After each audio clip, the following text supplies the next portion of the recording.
Hello and welcome to this Reliable Controls RC-Webview training video. In this video you will learn how to view and modify a BACnet schedule using RC-Webview.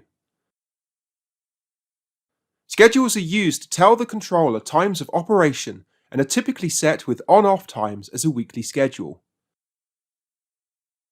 Within the Reliable Controls system, schedules are stored in each controller. Having schedules stored in a local controller allows each piece of equipment to operate as scheduled, without depending on a command over the network. This avoids having a single point of failure.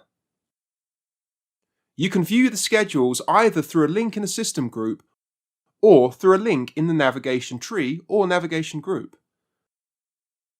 Links to schedules in system groups and navigation groups come in many forms. A schedule icon, a button, and text are the most common. Clicking on one of these links will open the schedule editor.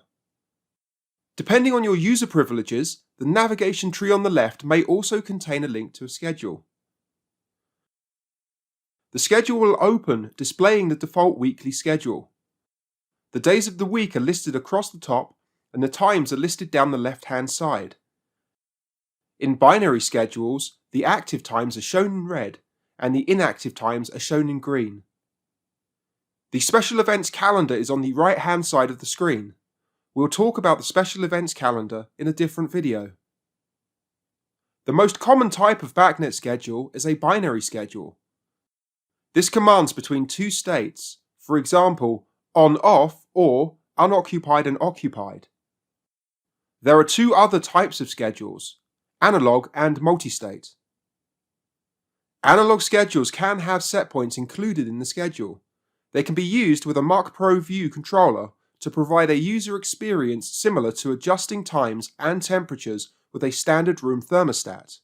But this may be less convenient for a building operator who would have to manage set points in many different schedules. Multi-state schedules are like binary schedules, but with more states controlled. For example, switching a group of different lighting states. Above the special events calendar is the default value box.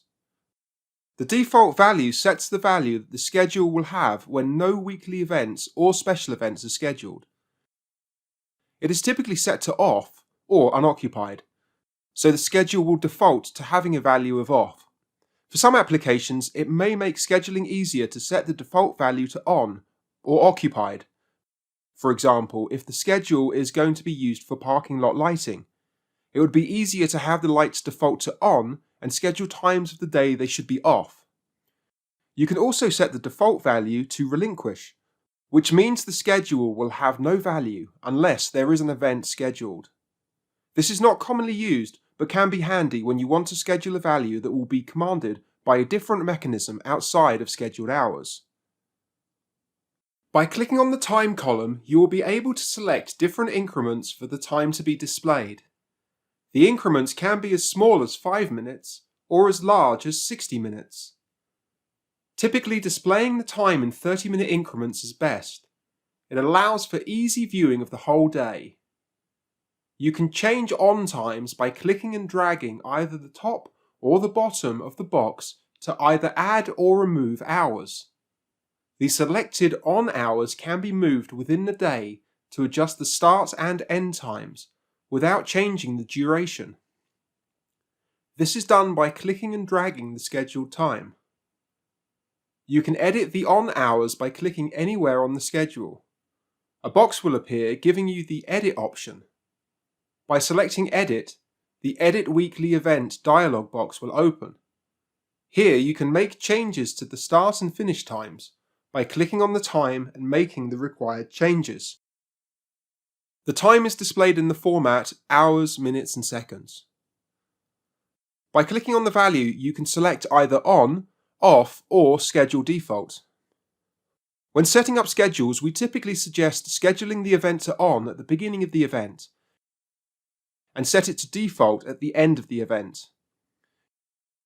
You can add additional start or finish times by clicking on the Add button. Note that the added time will default to the local time of your computer. You can remove a time by clicking to highlight it and then click Remove. You can set a recurrence pattern by ticking the boxes of the required days and clicking OK. Weekly events in the schedule can be deleted by clicking on the red box, then clicking Delete. If you have deleted by mistake, simply replace the on time. It isn't recommended to delete days out of the weekly schedule for holidays. It is easy to forget to replace the schedule segment. The correct way to change the schedule for a holiday is to use the Special Events calendar, which is covered in another video. After all the changes have been made, click on the red highlighted Save icon in the Workspace toolbar to save, and enter a reason if requested by the audit log. Thanks for watching. Let us know if you found this video helpful by clicking the thumbs up. You can send additional comments if you like. Close the feedback window to return here and to launch the next video.